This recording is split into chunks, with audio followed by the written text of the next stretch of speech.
오늘은 문 하나 여는 순간 두 집안이 서로를 확인하는 자리로 바뀌는 날이었는데요. 한성미, 나선혜, 공우재는 희경을 찾으러 왔고요. 양동숙, 차세리, 양은비는 민용기를 찾으러 왔습니다. 목적이 달랐는데도 같은 골목으로 모인 이유는 간단합니다. 희경이 숨은 곳과 민용길이 걸린 곳이 같은 장소로 찍혀 있었으니까요. 공우재가 희경 헤어샵 간판을 보는 순간 숨이 턱 막혔는데요. 공우재는 사라졌다는 말만 듣고 왔는데 간판이 이렇게 버티고 있으면 그건 사라짐이 아니라 선택처럼 보이거든요. 그 선택이 공대안을 향한 것이든 공가 전체를 향한 것이든 공우재 마음은 이미 한 번 찢어졌습니다. 나선혜는 말이 없었는데요. 나선혜는 늘 말보다 눈이 먼저라서 유리문 안쪽을 똑바로 보고 있었습니다. 공우재는 그 시선이 흔들리지 않는 걸 보고 더 긴장했어요. 나선혜가 흔들리지 않는 건 이미 마음속에서 덮지 말자고 정해버린 얼굴이니까요. 공우재가 문을 열었습니다. 안은 조용했는데요. 조용함이 편한 조용함이 아니라 숨는 조용함처럼 느껴졌습니다. 그때 커튼이 젖혀지고 희경이 나왔습니다. 희경 표정은 놀라지 않았는데요. 공우재는 그게 더 아팠습니다. 놀라지 않는다는 건 들킬 걸 알고 있었다는 뜻이니까요. 한성미가 희경에게 바로 물었습니다. 동서, 여기서 뭐하고 있어? 희경이 입을 떼기도 전에 희경 뒤편에서 민용길이 같이 나왔습니다. 민용길은 급하게 뛰쳐나온 사람이 아니라 그냥 같이 있던 사람처럼 나왔습니다. 그 순간 공우재는 숨을 멈췄고 한성미는 눈을 가늘게 떴고 나선혜는 턱에 힘이 들어갔습니다. 이건 더는 도망간 며느리 찾기가 아니었습니다. 숙모 희경이 누구와 같이 있었는지가 한 번에 드러났으니까요. 민용길이 희경을 보며 너무 자연스럽게 말했습니다. 자기야. 그 한마디로 끝났습니다. 자기야는 실수로 나오는 말이 아니고 습관으로 나오는 말이고 습관은 관계를 숨기지 못합니다. 공우재는 그 한마디에 속이 뒤집혔고요. 한성미는 목소리를 높이지 않고 더 차갑게 말했습니다. 민용길 씨, 지금 그 말이 나와요? 민용길은 말을 돌리는데 익숙한 사람이었는데요. 오늘은 말이 잘 안 먹힙니다. 눈앞에 있는 게 너무 명확하니까요. 공우재가 민용길 말을 끊었습니다. 오해라는 말 하지 마요. 같이 나왔잖아요. 희경은 입술이 말라붙었는데요. 변명할 구멍이 없습니다.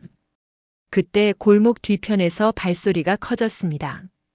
양동숙, 차세리, 양은빈이 같이 들어왔습니다. 차세리는 사람 얼굴보다 바닥과 주변을 먼저 훑었는데요. 자기 가방이 여기 있다는 걸 확인하는 눈이었습니다. 그런데 그보다 먼저 차세리 귀에 박힌 건 민용길의 자기야였습니다. 차세리는 표정을 크게 바꾸지 않았지만 눈이 한 번 더 차갑게 내려갔습니다. 차세리는 계산이 빠른 사람이라 지금 이 한마디가 가방 사건보다 더 큰 폭발이라는 걸 바로 알아차렸습니다. 양동숙은 민용길을 보는 순간 걸음을 멈췄는데요. 멈춘 이유가 망설임이 아니라 자기 안에서 무언가가 딱 끊어지는 느낌 때문이었습니다. 양동숙은 남편이라고 부르지 않았습니다. 이름을 불렀습니다. 민용길. 양은비는 그 목소리에 어깨가 굳었는데요. 양은비는 양동숙이 이번엔 넘어갈 생각이 없다는 걸 느꼈습니다. 민용길은 양동숙과 차세리, 양은빈을 동시에 보고도 물러서지 않았습니다. 그리고 희경도 물러서지 않았습니다. 여기서부터가 정말 기막힌 지점인데요. 들킨 사람이 흔들릴 때는 대개 미안하다거나 실수였다로 시작합니다. 그런데 희경과 민용길은 미안하다고 하지도 변명하지도 않았습니다. 희경이 먼저 말했습니다. 목소리가 떨리긴 했는데요. 떨리는 와중에도 문장이 또렷했습니다. 맞아요. 우리 사랑하는 사이예요. 양동숙 얼굴이 하얘졌습니다. 양동숙은 그 말이 너무 직설이라서 더 아팠고요. 양동숙은 소리부터 지를 수도 있었는데 오늘은 소리 지르면 오히려 본인이 무너질 걸 알아서 이를 악물었습니다. 양동숙은 낮게 말했습니다. 지금 그게 말이 돼요? 민용길이 희경을 감싸듯 한 발 옆으로 붙었는데요. 그리고 그 유명한 말을 꺼냈습니다. 사랑이 죄는 아니잖아요. 그 말이 떨어지는 순간 공우재가 숨을 크게 들이마셨습니다. 공우재는 그 문장이 얼마나 잔인한지 바로 알았습니다. 지금 이 자리에서 사랑을 말하면 남는 사람은 배신당한 사람이 됩니다. 양동숙은 남편에게 배신당한 사람이 되고 공대하는 아내에게 배신당한 사람이 되고 양은비는 고모부와 새엄마의 가방 사건을 쫓아왔다가 집안 망신 한복판에 서게 됩니다. 그걸 죄가 아니잖아요로 덮어버리면 피해를 본 사람들만 바보가 됩니다. 한성미가 민용기를 똑바로 보며 말했습니다. 사랑이 죄가 아니면 거짓말도 죄가 아닌가요? 당신들 지금까지 누구 속였어요? 희경이 한성미를 바라봤습니다. 희경은 한성미가 무섭습니다. 무서운 건 목소리가 아니라 한성미가 변명할 틈을 주지 않는 사람이라는 점입니다. 희경은 도망치면서 살았는데요. 한성미는 그 도망 자체를 못하게 만듭니다. 양은비는 손이 떨렸는데요. 양은비는 지금 감정이 하나로 정리되지 않았습니다.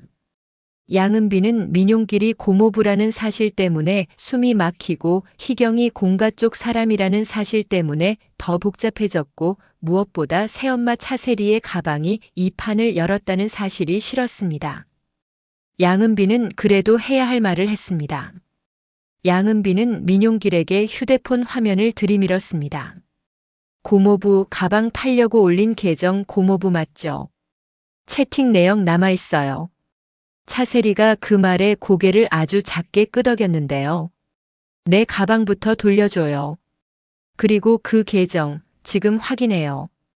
양동숙은 차세리 말에 반응할 틈도 없었습니다. 양동숙은 지금 가방이 아니라 남편과 불륜이 전부였으니까요. 양동숙은 민용길을 보며 말했습니다.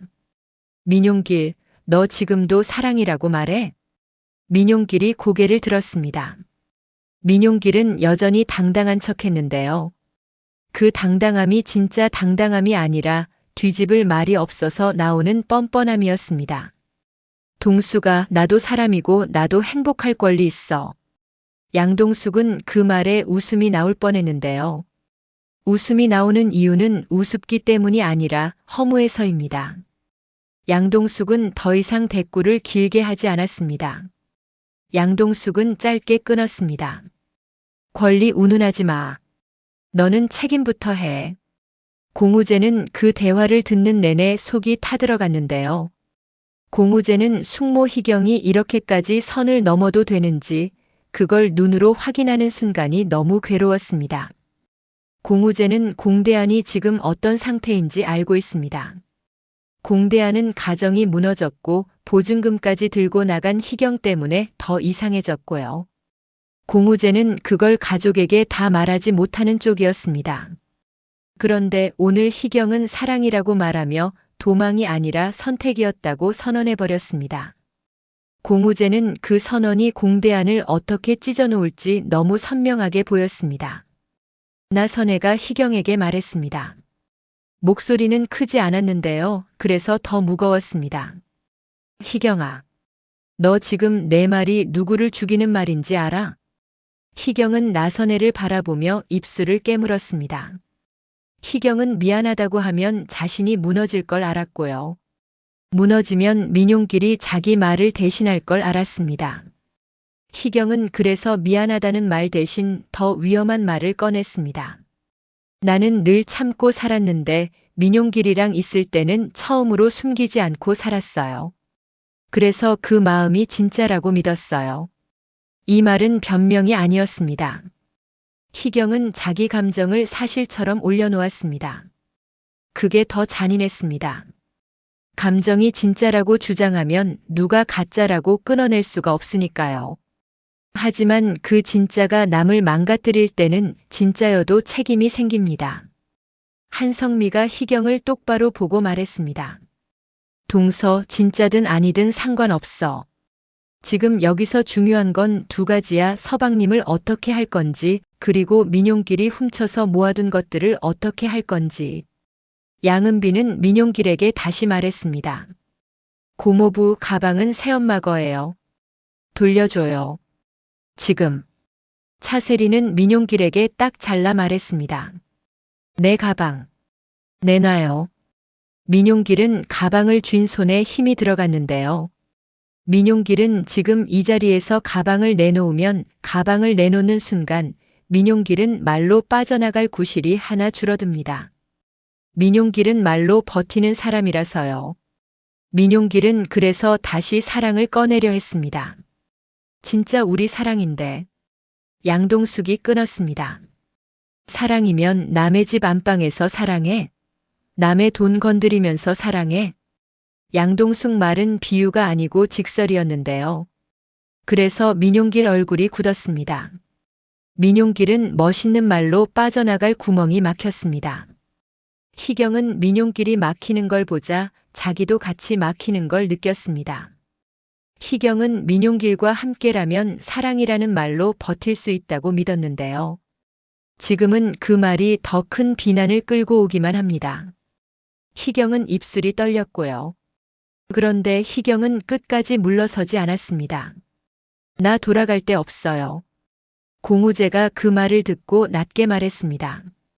숙모, 돌아갈 데 없게 만든 게 숙모예요. 그 한 문장에 희경 눈이 흔들렸습니다. 공우제는 숙모를 때리는 말 대신 숙모의 선택을 그대로 돌려줬습니다. 그게 더 아팠습니다. 차세리는 양은빈에게 말했습니다. 은빈아, 채팅 캡처, 거래 장소, 계정 아이디 다 저장해. 양은빈은 고개를 끄덕였는데요. 양은빈은 새엄마 차세리가 이걸 판으로 만들려는 걸 느끼면서도 지금은 증거가 필요하다는 것도 알고 있었습니다. 양은빈은 그래서 감정을 잠깐 접고 손을 움직였습니다. 양동숙은 민용길에게 마지막으로 말했습니다. 민용길, 오늘 내 입에서 사랑이 나오면 나도 끝까지 가. 내가 만든 책임, 내가 다 져. 민용길은 그 말에 잠깐 숨이 막혔는데요. 민용길은 양동숙이 진짜로 끝까지 갈 수 있는 사람이라는 걸 알고 있습니다. 양동숙은 그동안 참아왔고 참는 사람이 한번 결심하면 더 무섭습니다. 희경은 그 순간 민용길 옆에서 한 발 앞으로 나섰습니다. 희경은 무너지지 않는 척 했는데요. 대신 더 위험한 선언을 했습니다. 맞아요. 우리 찐 사랑이에요. 그러니까 숨기기 싫어요. 그 말이 나오자 양동숙은 웃음도 울음도 안 나왔습니다. 양동숙은 표정이 사라졌는데요. 표정이 사라진 얼굴이 가장 무섭습니다. 양동숙은 민용길을 향해 말했습니다. 그럼 내가 선택한 거네. 나도 선택할게. 양은비는 그 말을 듣고 목이 꽉 막혔습니다. 양은비는 고모 양동숙이 어떤 선택을 하려는지 알아채고요. 차세리는 양동숙의 선택을 자기 편의 도구로 쓰려는 눈이 잠깐 번뜩였습니다. 한성민은 공우제를 한번 봤습니다. 공우제는 지금 숙모 희경 때문에 집안이 찢어지는 걸 눈앞에서 보고 있습니다. 나선에는 그걸 다 감당하려는 얼굴로 서 있었습니다. 그리고 민용길이 마지막으로 말했습니다. 사랑이 죄는 아니잖아요. 이번엔 한성미가 끊었습니다. 사랑이 죄가 아니면 책임은 죄예요? 당신들 책임은 어디 갔어요? 그 같은 시간 양현비는 공주와 앞에서 선을 분명히 긋고 싶어서 공주와 씨랑 저는 친구예요 라고 말했는데 그 말이 끝나자마자 박준혁이 웃지도 않고 친구 하고 되물었습니다. 황보혜수도 바로 친구 라고 같은 말로 받았고요. 공주와는 더 이상 커지기 전에 맞고 싶어서 옛날 친구예요 라고 덧붙였는데 박준혁은 공주와 얼굴을 한 번 더 보더니 아주 짧게 찔렀습니다. 근데 왜 이렇게 섭섭한 얼굴이지? 친구 확실해? 공주와는 그 순간 표정부터 정리하려고 입술을 살짝 다물었는데요. 설명을 길게 하면 오히려 더 의심받는다는 걸 공주와도 알고 있었거든요. 문제는요, 친구라는 한마디가 사람들 입에서 굴러다니기 시작하면 그 순간부터 누구도 그 말을 곧이 곧대로 들어주지 않는다는 거였는데요. 여기서 끝이 아니었습니다. 이제부터는 오피스텔이 진짜 뭐였는지보다 사람들이 누구 말을 믿고 누구를 의심하게 되는지가 더 중요해집니다. 끝까지 보시면 공주아가 왜 말보다 결과물을 먼저 들고 나오려고 했는지 바로 이해되실 겁니다. 양현빈은 그 분위기를 정리하려고 말투를 바꾸지 않고 바로 다음 말을 꺼냈는데요. 혹시 제 오피스텔은 어때요? 공주아에게 던진 말이었고 양현빈은 그 말을 가볍게 던지지 않았습니다. 양현빈 머릿속에는 작업을 할 장소가 필요하다는 계산이 먼저 있었거든요. 태안그룹 패션 사업부는 신제품 일정이 빡빡했고 샘플 정리나 기획안 수정은 회의실에서 하려면 사람 눈이 너무 많았습니다. 공주아는 디자이너로 다시 돌아온 뒤부터는 특히 더 조심하고 있었고요. 공주아가 회사 안에서 사소한 오해라도 한번 크게 나면 의사했다가 디자이너로 바꾼 애가 또 튄다 같은 말이 쉽게 붙는다는 걸 공주아도 너무 잘 알고 있었어요. 그런데 황보혜수는 그 말을 들은 순간 바로 못 박았습니다. 남녀 사이에 친구가 어디 있어? 황보혜수는 공주아를 아끼는 마음이 없는 건 아니지만 회사 리스크 앞에서 감정 편을 들어주는 사람은 아니었습니다. 박준혁은 그 틈을 놓치지 않았고요. 박준혁은 웃음을 만들지 않은 채로 공주아 쪽으로 몸을 살짝 기울이며 말을 낮췄습니다. 오피스텔까지 친구치고는 너무 친절한데. 공주아는 목 안쪽이 따끔했는데요. 말로 싸우면 더 커진다는 걸 알아서 공주아는 딱 한 문장만 꺼냈습니다. 업무 때문에요. 그런데 박준혁은 그 한 문장을 기다렸다는 듯이 고개를 끄덕였어요. 끄덕이는 표정이 믿는 표정이 아니라 이제부터 놀리기 쉬워졌다는 표정이어서 공주아는 더 기분이 상했는데요. 공주아가 그렇게 서운해 보인 건 연애 감정 때문이 아니었습니다. 공주아는 억울했어요. 공주아는 업무를 해보려고 장소를 받는 건데 사람들이 그걸 마음대로 해석하고 그 해석이 회사 안에서 떠돌면 결국 업무 자체가 꼬인다는 게 싫었습니다. 양현빈도 그걸 알고 있었는데요. 양현빈은 분위기를 더 길게 끌지 않으려고 그럼 그렇게 하죠. 작업 공간이 필요하잖아요 라고 정리하려고 했습니다. 그런데 그 말은 오히려 다른 사람들의 상상력을 더 크게 만들었고요. 팀원들의 눈치가 시작됐습니다. 누가 먼저 말을 꺼내지 않아도 회의실 문이 열릴 때마다 공주아와 양현빈을 보는 시선이 한 박자씩 늦게 따라왔어요. 그날 저녁 공주아는 퇴근을 바로 못하고 자료를 정리했는데요. 오피스텔이라는 단어가 회사 메신저와 복도에서 너무 자주 들리니까 공주아는 더더욱 실수하면 안 되겠다고 마음을 굳혔습니다. 공주아는 샘플 원단을 종류별로 다시 묶고 디자인 도면 파일을 다시 열어 수정 포인트를 표시해두고 기획안 문구를 쉬운 표현으로 다듬었어요. 누가 봐도 업무 결과물이라는 걸 한눈에 보이게 만들려고요. 공주아는 말보다 보이는 것으로 증명하는 게 빠르다고 생각했는데 그 생각이 공주아를 더 외롭게 만들기도 했습니다. 집안 쪽은 이미 다른 이유로 소란이 컸습니다. 공대아는 요즘 잠을 제대로 못 자고 있었어요. 분가에서 살려고 준비했던 집 보증금이 한순간에 사라져버렸기 때문이었거든요. 그 돈을 들고 희경이 사라졌고 희경은 민용길과 함께 도망을 친 상태였습니다. 공대아는 그 사실을 공정한에게 말하지 못하고 있었는데요. 공정한이 알게 되면 집안이 뒤집힌다는 게 무서웠어요. 희경은 우리 찐 사랑이에요. 사랑이 죄는 아니잖아요 라고 말할 정도로 자기 선택을 사랑으로 포장했는데요. 그 말이 더 화를 키웠습니다. 특히 한성민은 희경을 보면 눈이 바로 차가워졌고 입이 먼저 나갔습니다. 야! 그 한마디에 희경은 움찔했는데요.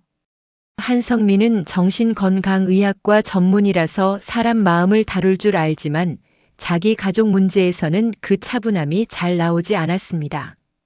한성민은 통제욕이 강했고 자기 뜻대로 관리 조절할 수 없는 상황이 생기면 참지 못하고 바로 화를 폭발시키는 성격이었어요. 한성민은 희경을 향해 소리를 올리면서도 동시에 속으로는 질문을 붙잡고 있었는데요. 왜 그 지경까지 갔냐는 말은 희경에게만 향하지 않고 이 집안의 돈과 자존심과 의존 문제까지 같이 끌어올리고 있었습니다.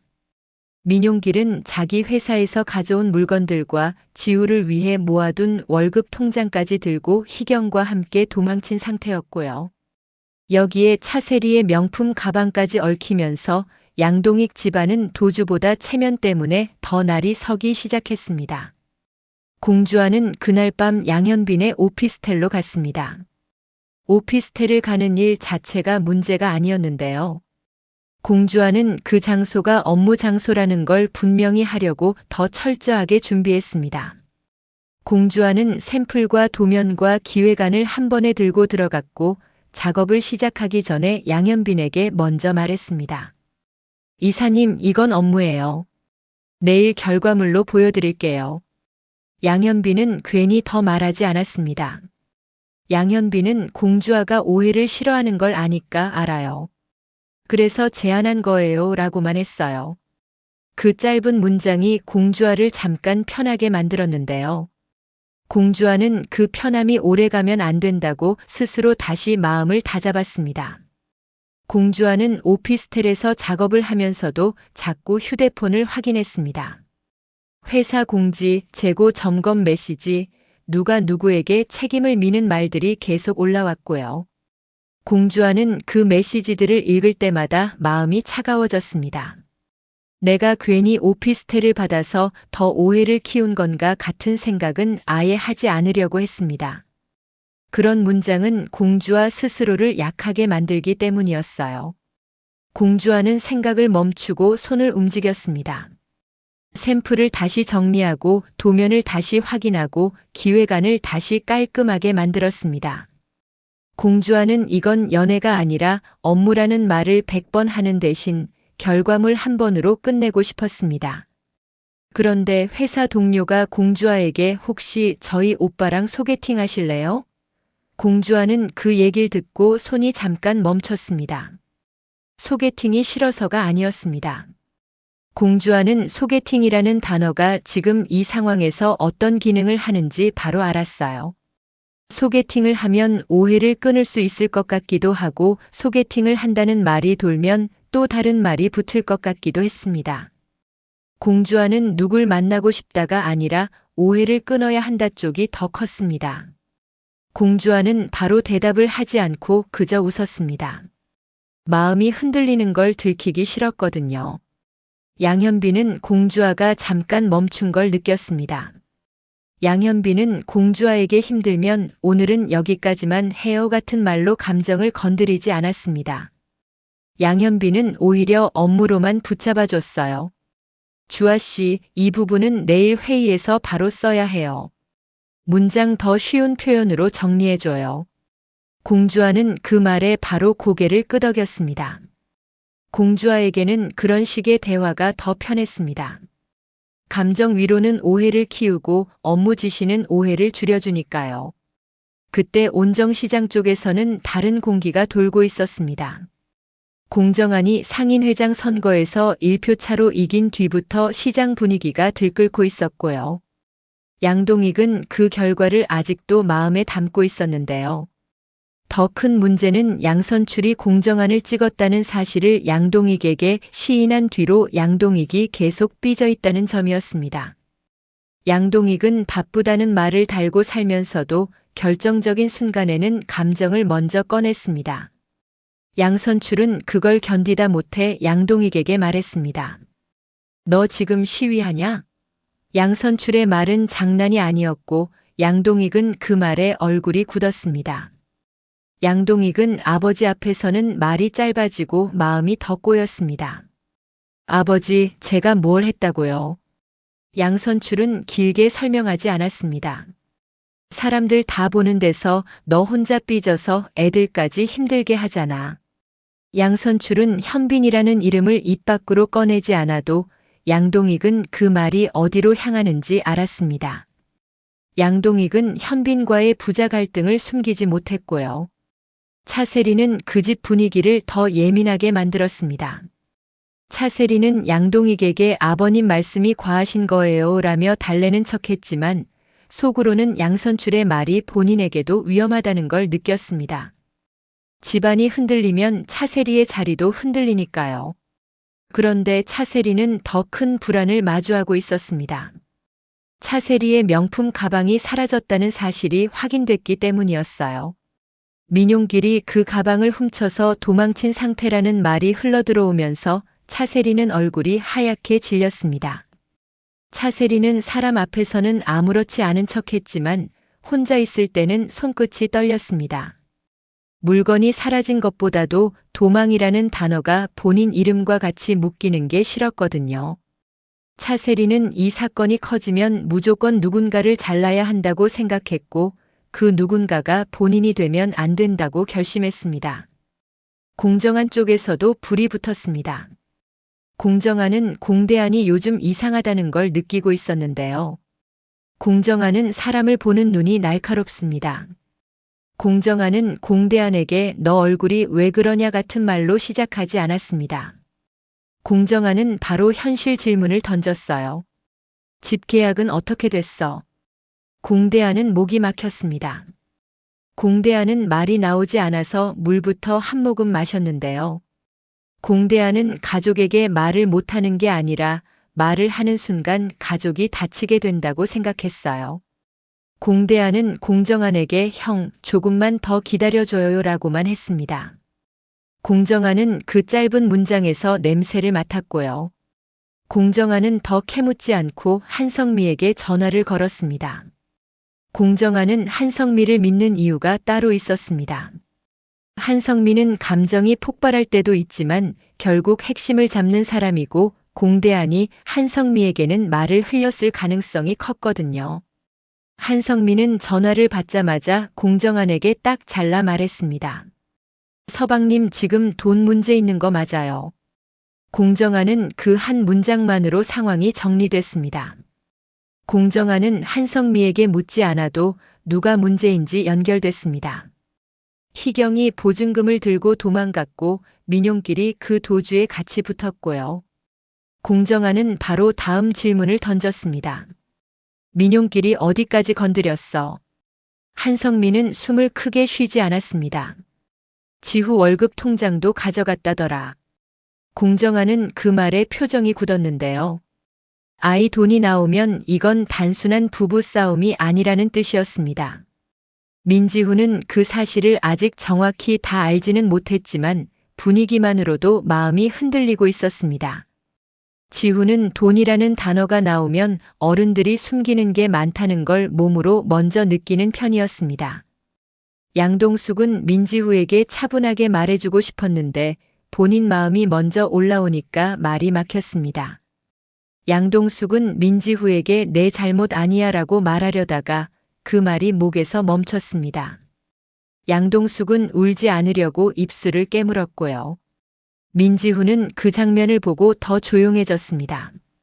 민지후는 엄마가 말을 삼키는 순간 본인도 말을 삼키는 버릇이 더 깊어졌습니다. 온정시장에서는 나선애가 다 알고 있는 표정으로 조용히 앉아 있었습니다. 나선애는 30년 전 진실을 아는 유일한 사람이라는 무게를 혼자 들고 있었는데요. 나선애는 지금 당장 그 얘기를 꺼내지 않습니다. 나선애는 지금은 새로 시작 단계라는 걸 알기 때문이었어요. 나선애는 사건이 터질 때마다 사람들의 마음이 더 다친다는 걸 너무 많이 봤습니다. 그래서 나선애는 기다립니다. 기다리되 필요한 순간에 한 문장만 던질 준비를 하고 있었어요. 공주아는 오피스텔에서 새벽까지 작업을 마쳤습니다. 공주아는 결과물을 정리하면서 파일명도 깔끔하게 만들었고 샘플 태그도 빠짐없이 붙였습니다. 공주아는 마지막으로 양현빈에게 말했습니다. 이사님, 내일 회의 전에 이거 다 보실 수 있게 정리해 둘게요. 양현빈은 고마워요 같은 말로 마음을 흔들지 않았습니다. 양현빈은 좋아요. 이걸로 내일 바로 결정할 수 있겠네요. 라고만 했고요. 공주와는 그 문장이 좋았습니다. 공주와는 결정이라는 단어가 필요했습니다. 오해를 끊는 것도 결국 결정으로 끝나는 거니까요. 다음 날 아침 공주와는 오피스텔에서 업무 결과물을 들고 나왔습니다. 샘플 가방은 손에 들고 도면 파일은 태블릿에 정리해두고 기획안 출력물은 클리어 파일에 넣어둔 상태였습니다. 공주와는 엘리베이터 앞에서 숨을 길게 쉬지 않았습니다. 숨을 길게 쉬면 마음이 흔들리는 게 얼굴에 드러나니까요. 공주와는 문을 열고 복도로 나왔는데 하필 그 타이밍에 사람들이 몰려 있었습니다. 그 같은 건물에 사는 사람들 몇 명이 겹쳤고 그 중에는 회사 사람도 섞여 있었습니다. 공주와는 그 순간 머릿속이 하얘지지 않으려고 손에 힘을 줬습니다. 공주와는 고개를 숙이지도 않았고 웃지도 않았습니다. 그냥 그대로 걸었습니다. 그런데 사람들은 공주와 손에 들린 샘플 가방과 파일을 보지 않았고 오피스텔에서 나온 공주와만 봤습니다. 공주와는 그 시선이 등을 찌르는 걸 느꼈는데요. 공주와는 속으로 화가 났습니다. 업무 결과물을 들고 나오면 끝난다고 생각했던 계산이 사람들 시선 앞에서는 무너져 버렸기 때문이었어요. 회사에 도착하자마자 박준혁이 먼저 잡았습니다. 박준혁은 공주아가 들고 온 파일을 보지 않고 공주아 표정을 먼저 봤습니다. 공주아 씨, 어제 늦게까지 친구랑 있었나 봐요. 공주아는 대답을 길게 하지 않았습니다. 작업했어요. 박준혁은 바로 되물었습니다. 작업을 왜 거기서 해요? 공주아는 딱 잘라 말했습니다. 회사 일이니까요. 박준혁은 웃었습니다. 그럼 회사 공지로 올리죠. 업무용 오피스텔 사용 안내 이런 거. 공주아는 그 말에 얼굴이 굳었습니다. 공주아는 공지가라는 단어가 나오면 이건 개인 문제로 끝나지 않는다는 걸 알았습니다. 황보혜수는 그 상황을 보고 바로 끼어들었습니다. 황보혜수는 공주아에게 말했습니다. 주아 씨, 결과물부터 보여줘요. 공주아는 클리어 파일을 내밀었습니다. 공주아는 손이 떨리지 않도록 종이를 단단히 잡았습니다. 황보혜수는 빠르게 훑었고 고개를 한번 끄덕였습니다. 업무 결과물은 확실하네요. 공주아는 그 말에 잠깐 숨이 트였는데요. 그런데 황보혜수는 이어서 말을 덧붙였습니다. 하지만 사람들 입은 결과물보다 소문이 빨라요. 이건 관리가 필요해요. 공주아는 그 말이 고마운 말이 아니라 통제의 말이라는 걸 알아챘습니다. 공주아는 멘토에게 보호받는 기분이 들면서도 동시에 감시받는 기분이 같이 올라왔습니다. 양현빈은 그 자리에 늦게 들어왔는데요. 양현빈은 공주아를 바로 감싸지 않았습니다. 양현빈이 감싸면 그 순간부터 둘이 한편이라는 말이 더 붙기 때문이었어요. 양현빈은 먼저 업무를 잡았습니다. 이 자료로 오늘 회의 바로 갑시다. 그날 점심쯤 소개팅 메시지가 다시 왔습니다. 언제 시간 되세요? 공주아는 그 메시지를 보면서 마음이 복잡해졌습니다. 공주아는 소개팅을 진짜로 하겠다는 마음이 아니라 이 상황을 끊어낼 방어막이 필요하다는 마음이 먼저였는데요. 공주아는 방어막을 세우면 마음이 덜 다칠 것 같았고 방어막을 세우면 일에 집중할 수 있을 것 같았습니다. 공주아는 소개팅을 받아들이면 오해가 끊길 것 같다는 생각을 문장으로 만들지 않았습니다. 그런 문장은 공주아에게 독이기 때문이었어요. 대신 공주아는 아주 현실적인 문장으로 답장을 보냈습니다. 이번 주말 저녁 가능해요. 공주아는 보내고 나서 휴대폰을 내려놨습니다. 가슴이 덜컥했는데요. 그 덜컥함은 설렘이 아니라 이렇게까지 해야 하나라는 피로였습니다. 소문은 바로 돌았습니다. 박준혁은 누가 말해주지 않아도 귀가 빠른 사람이었고요. 박준혁은 회의 전 복도에서 일부러 공주아에게 들리게 말했습니다. 친구라더니 소개팅도 하네. 바쁘다. 황보혜수는 그 말에 눈썹만 아주 조금 움직였습니다. 황보혜수는 공주아를 불러서 따로 말했습니다. 주아씨, 개인 선택은 존중해요. 그런데 지금은 회사가 예민해요. 주아씨가 방어막을 세우려는 마음 이해는 해요. 다만 방향이 엇갈리면 더 피곤해져요. 공주아는 황보혜수의 말을 들으며 속이 답답했는데요. 공주아는 누가 이해한다고 말할 때마다 더 외로워졌습니다. 이해한다는 말이 지금은 내가 조심해로 이어지기 때문이었어요. 양현빈은 공주아가 소개팅을 잡았다는 얘기를 직접 듣지 않았습니다. 양현빈은 들려오는 소문으로만 알았고요. 양현빈은 공주아에게 왜 소개팅 잡았어요? 같은 말을 하지 않았습니다. 양현빈은 공주아를 붙잡지 않기로 마음먹었습니다. 양현빈은 공주아에게 한 번 더 선을 지켰습니다. 업무는 제가 책임질게요. 오늘 회의는 제가 끌고 갈게요. 그 말은 공주아를 편하게 만들면서도 동시에 흔들리게 만들었는데요. 공주아는 그 말을 듣고 마음이 이상해졌습니다. 공주아는 붙잡지 않는 배려가 고맙기도 했고 붙잡지 않는 거리가 서운하기도 했습니다. 공주아는 그 서운함을 표정으로 만들지 않으려고 턱에 힘을 줬습니다. 한편 희경은 도망친 곳에서 메시지 하나를 남겼습니다. 길게 쓰지 않았고 변명도 길게 하지 않았습니다. 미안해요. 근데 나도 살고 싶었어요. 그 메시지는 공대안에게 왔고요. 공대안은 그 문장을 읽고 손이 차가워졌습니다. 공대안은 그 문장을 누군가에게 보여주면 안 된다고 생각했습니다. 그 문장을 보여주는 순간 한성미의 분노가 더 커질 게 보였고 공정한의 분노도 더 커질 게 보였어요. 공대안은 스스로 해결하고 싶었습니다. 공대안은 내가 해결하면 가족이 덜 다친다는 방식으로 늘 살아왔거든요. 그런데 공대안이 혼자 끙끙댈수록 집안은 더 무거워졌습니다. 양동익은 그 소식 일부를 들었고 그 순간 양동익은 더 예민해졌습니다. 양동익은 민용길이 도망친 걸 들으면서도 그 사건을 집안 체면과 먼저 연결했습니다. 양선출은 그걸 보고 다시 한번 한숨을 쉬었습니다. 양선출은 양동익에게 또렷하게 말했습니다. 너 지금 체면 챙기다가 사람부터 잃는다. 양동익은 그 말에 입을 닫았는데요. 양동익은 아버지 말이 맞다는 걸 인정하고 싶지 않았습니다. 인정하면 본인이 작아지는 느낌이 들기 때문이었어요. 양동익은 그 대신 차세리에게 신경질을 냈습니다. 차세리는 그 신경질을 받아내면서도 속으로 계산을 굴렸습니다. 이 사건이 더 커지기 전에 민용기를 데려다 놔야 한다. 마음속에서는 이미 방향이 정해져 있었습니다. 소개팅 당일이 왔습니다. 공주아는 약속 장소 앞에서 멈칫했는데요. 공주아는 발이 떨어지지 않았는데요.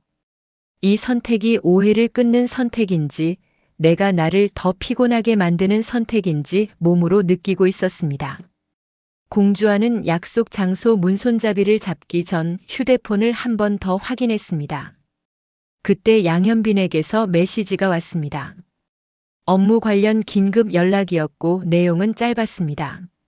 주아씨, 지금 당장 확인해줘야 할 게 있어요. 샘플 목록이 하나 더 비어 있어요. 공주아는 그 메시지를 읽는 순간 눈이 흔들렸습니다. 공주아는 자기 마음을 지키려고 소개팅을 잡았는데 회사 일이 자기 마음을 다시 끌어당기고 있었습니다. 공주아는 문손잡이를 놓지 않은 채로 멈춰서 있었고 숨을 길게 쉬지 않으려고 입을 다물었습니다. 공주아는 선택을 해야 했습니다.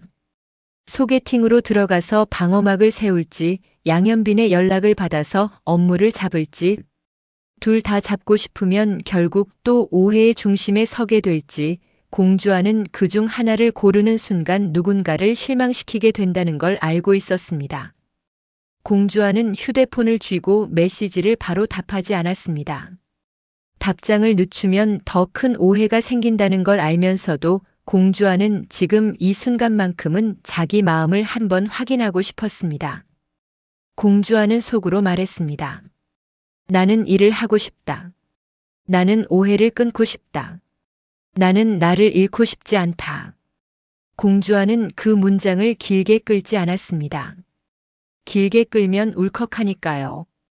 공주와는 딱 한 문장으로 정리했습니다. 지금은 내가 나를 지켜야 해. 그 순간 공주와 뒤에서 누군가 공주와 이름을 불렀습니다. 공주와는 고개를 돌렸는데요. 그 사람이 누구인지가 중요한 게 아니었습니다. 공주와는 그 부름 하나로 다시 현실로 끌려왔습니다. 현실에서는 오해가 먼저 오고 해명은 늘 늦습니다. 공주와는 고개를 돌린 채로 휴대폰을 다시 봤습니다. 양현빈의 메시지는 여전히 짧았고 그 짧음이 더 무거웠습니다. 공주와는 약속 장소 앞에서 더 이상 움직이지 못하고 서 있었고요. 그 시간 동안 공주와의 머릿속에는 박준혁의 친구 확실해? 라는 말, 황보혜수의 관리 필요해요 라는 말, 양현빈의 업무는 제가 책임질게요 라는 말이 겹쳐서 지나갔습니다.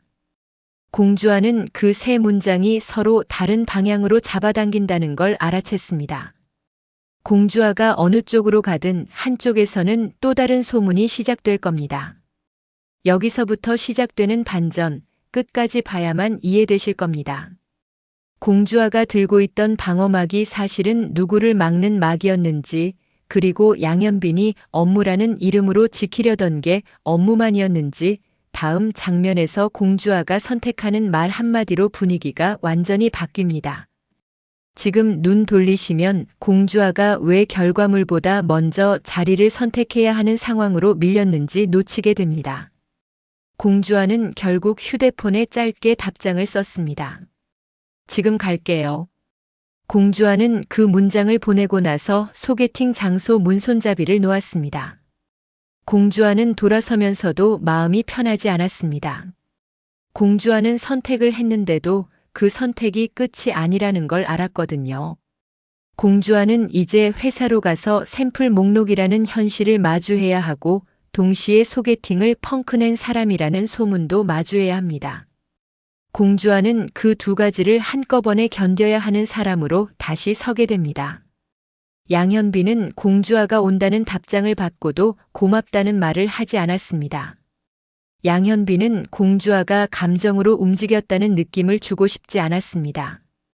양현빈은 공주와가 업무로 움직였다는 틀을 지켜주고 싶었습니다. 그 시간에 한성민은 집에서 혼자 희경 이름을 몇 번이나 되뇌고 있었는데요. 한성민은 희경을 욕하면서도 희경이 왜 그랬는지 끝까지 묻고 싶었습니다. 한성민은 가족이 왜 이렇게 부서졌는지 원인을 잡고 싶었습니다. 그런데 그 원인을 잡는 순간 한성미 본인이 잡혀버릴 것 같아서 더 화를 냈습니다. 한성민은 공정한에게도 공대한에게도 자기 자신에게도 화가 나 있었습니다. 양선출은 집안 분위기를 보며 다시 양동익을 쳐다봤습니다. 양선출은 양동익에게 더 이상 잔소리를 길게 하지 않습니다. 양선출은 한 문장만 던졌습니다. 너 애들 앞에서 삐지지 마. 그 한 문장이 양동익을 더 아프게 찔렀고요. 양동익은 말을 못하고 고개만 돌렸습니다. 양동익은 그 고개를 돌린 방향 끝에 현빈이 있다는 걸 알고 있었고 그 사실이 더 불편했습니다. 양동익은 아버지에게 서운하고 아들에게도 서운했습니다. 양동익은 서운함을 풀 줄 모르는 사람처럼 굳어 있었어요. 그날 밤 공주와는 집으로 돌아가지 못했습니다. 공주와는 회사에서 정리해야 할 일이 더 남아 있었고 공주와는 지금 집으로 가면 또 무너지기 쉬웠습니다. 공주와는 오피스텔을 다시 사용했습니다. 업무 장소로요. 공주와는 샘플 목록을 다시 맞추고 누락된 태그 번호를 확인하고 출고 기록을 쉬운 문장으로 정리했습니다. 공주와는 자료를 정리하면서도 스스로에게 딱 한 문장만 반복했습니다. 나는 업무를 하고 있다. 공주와는 그 문장이 필요한 사람입니다. 공주와는 그 문장이 없으면 다른 사람들이 붙이는 문장이 자기 몸 안으로 들어오니까요. 마지막으로 공주와는 오피스텔 문을 잠그기 전에 잠깐 멈췄습니다. 공주와는 손잡이에 손을 얹은 채로 스스로에게 약속했습니다. 내일은 말로 설명하지 말고 결과물로 끝내자.